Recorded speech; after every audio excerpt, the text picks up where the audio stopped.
You might feel like you're training smart, you're doing all the right things, mobility, flexibility, recovery, etc., but those injuries keep popping up. It's not because you're getting older, and it's not just bad luck. In this video, I'm going to talk about why those injuries keep sabotaging your training once you hit 35 and what you can do about it. Most active adults over 35 start noticing things like recovery takes longer, injuries tend to happen more, and even the simplest of sessions bring up little tweaks and niggles. But here's the thing, your training hasn't evolved to adapt what your body needs now. You're probably doing more recovery work than ever, but you're still breaking down. Your first mistake is that you're chasing numbers in the gym and in your training instead of focusing on some resilience work. So, you might be looking at improving how heavy you're lifting or your rep ranges and things like that, instead of looking at what your body really needs in order to stay more resilient and avoid injury. Your second mistake, and nearly everyone is guilty of this, is working on improving your strength in your mid ranges. So, areas that we're normally strong in and where we feel like we are strong, instead of looking at those vulnerable areas like end ranges and positions where we feel a little bit awkward.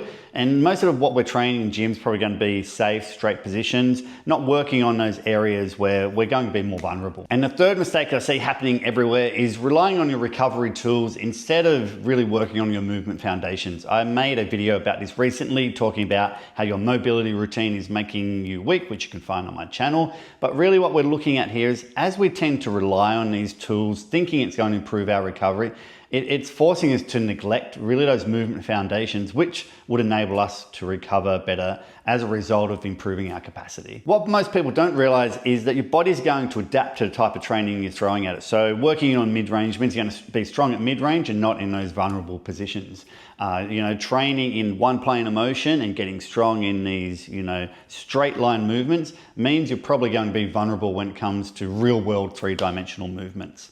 And most of the mobility work you're doing is probably too slow, doesn't allow you to utilize your full range in 3 dimensions through different speeds. So when you're moving through real life sports, real life movements at different loads, different speeds, again, you're not going to be strong in those positions where injury likely occurs. We also need to understand that as we age, our tendon composition changes. So we need to make sure we have a strategy to make sure that we're transferring load into our tendons so we have strong resilient tendons and strong muscle insertions.